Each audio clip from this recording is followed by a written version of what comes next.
Hamnet is a 2025 film adapted from Maggie O'Farrell's acclaimed 2020 novel. The film arrives with literary prestige and awards buzz and the intriguing promise of exploring William Shakespeare not as an untouchable literary titan, but as a husband, a father, and ultimately a grieving man. What I didn't expect, though, was to be quite so profoundly moved by this phenomenal film.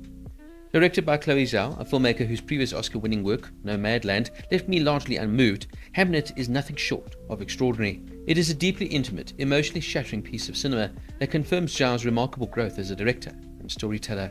This is not just Oscar bait, this is something far more personal, more painful, and more enduring. At its core, Hamnet dramatizes the family life of William Shakespeare and his wife, Agnes Hathaway, focusing on their relationship and the devastating loss of their 11-year-old son, Hamnet, in 1596. Though the film is a work of fiction, it is rooted in real historical events and long-standing academic speculation about Hamlet's death, which may have influenced Shakespeare's later writing, particularly Hamlet, written just a few years later. The result is a film of quiet power, aching beauty, and emotional honesty. The narrative itself is deceptively simple. Hamlet is not a sweeping biopic or grand historical epic. Instead, it is an intimate portrait of family life in Elizabethan England, domestic routine, small joys, unspoken tensions, and the slow accumulation of grief. Zhao directs the film with remarkable restraint. There's no melodrama here, no manipulative emotional cues. The camera lingers on faces, on hands, on moments of silence. Grief is not explained, it is observed.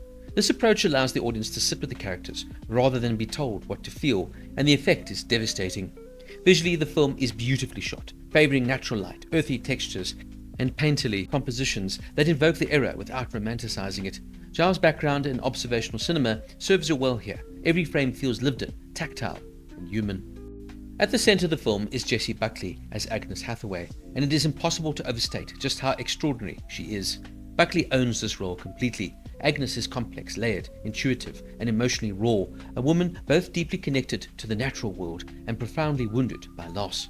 Buckley has always been a versatile performer, from Wild Rose to The Lost Daughter, from the dark humour of Wicked Little Letters to unforgettable television work in Chernobyl and Taboo. Here, though, she delivers what may be the funnest performance of her career. Her portrayal of grief is not showy. It is physical, internal, and exhausting to watch in the best possible way. You feel the weight Agnes carries in every moment, every breath. This is a role that demands emotional endurance, and Buckley meets it with astonishing control and vulnerability. Paul Mescal's performance here as William Shakespeare is just remarkable. Though far more understated, it makes his Oscar snub all the more baffling. Mescal, who broke hearts worldwide and Normal People, has turned out some fantastic performances in films like The Lost Daughter, and a particularly strong turn in All of Us Strangers. He would even be nominated for the film After Sun. But unfortunately, he had somewhat of misstep in Gladiator 2, seemingly being miscast in a role that never quite suited him, albeit in a film that was also poorly made. He's not your traditional Hollywood leading man, nor should he try to be. Mescal, at his heart, is a character actor, someone who excels in emotional nuance rather than bombast. And in Hamnet, he returns to what he does best. His Shakespeare is gentle, conflicted, distant at times, and quietly devastated. Mescal conveys grief not through speeches, but through absence. Through the way William withdraws, the way he struggles to connect with Agnes after their loss of their son, and the way art becomes both his refuge and burden. This is his best performance since Normal People, in my opinion, and perhaps even surpasses it. That the Academy failed to recognize it is frankly astonishing. But what really makes this film work is how the two leads play off of each other. The chemistry between Buckley and Mescal here is outstanding, and really one performance doesn't work without the other. The relationship feels lived in, intimate, and strained by unspoken pain. You believe completely in their shared history and in the devastation that pulls them apart, but also holds them together. Now, as Hamlet himself, young Jacobi Jupe delivers one of the most affecting child performances in recent memory. His work is natural, emotionally intelligent, and utterly heartbreaking. He brings warmth, curiosity, and a quiet bravery to his role, making Hamlet feel vividly alive, so that his absence later in the film cuts all the deeper. What makes this casting even more poignant is that Jupe's real-life older brother, Noah Jupe, appears in the film as the actor playing Hamlet in the stage production seen at the end. The layering here of the performance, memory, and loss is quietly devastating. Jacobi Jupe is remarkable young talent, and if he continues on this path, he has a very bright future ahead of him. Emily Watson, in a smaller but impactful role, once again proves why she's one of the most reliable actresses of her generation, capable of elevating any scene she appears in. while Joe Alwyn is quietly effective here as Bartholomew Hathaway, Agnes's brother, adding emotional texture without ever drawing focus away from the central family.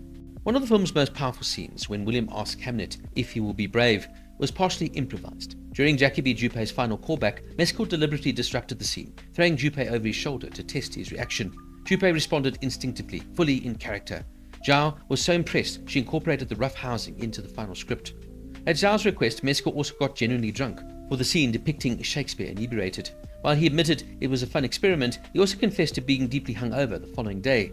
Method acting with consequences.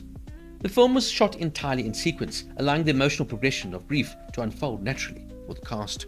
Interestingly, William Shakespeare's name is never referenced, only until later in the film, almost creating a sort of surprise effect when you realize just who this man really is. Another powerful improvised moment occurs at the very end, when Agnes reaches out and touches the actor playing Hamlet on stage.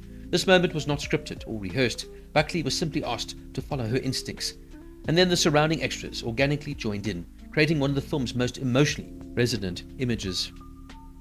While Hamnet and O'Farrell's novel are works of fiction, the film remains largely faithful to the known facts of Shakespeare's life. He married Anne, or Agnes Hathaway, in 1582, in what was likely a shotgun wedding, as their first child was born 6 months later. Hamnet was born in 1585 and died in 1596. The Globe Theatre then would open in 1599, and Hamlet was written sometime between 1599 and 1601. The spelling of Agnes's name reflects historical reality. Her father spelled it Agnes in legal documents, and alternate spellings were common in early modern period. Whether Hamlet's death directly influenced Hamlet remains a subject of academic debate, but emotionally the connection feels undeniable, and Zhao's film explores that possibility with sensitivity rather than certainty. The final moments of Hamlet, culminating in the delivery of "to be or not to be," arguably the most famous soliloquy of all time, once again proves the power of Shakespeare's words and how they will always last the tests of time. Filtered through grief, memory and love, these words land with renewed force. It is a reminder of how often art emerges not from triumph, but from loss. This is a film that will make you cry. It will drain you emotionally, but it earns every single tear through extraordinary performances, thoughtful direction, and an unwavering commitment to emotional truth. Hamlet is a stunning piece of filmmaking, quiet, restrained, and devastatingly human.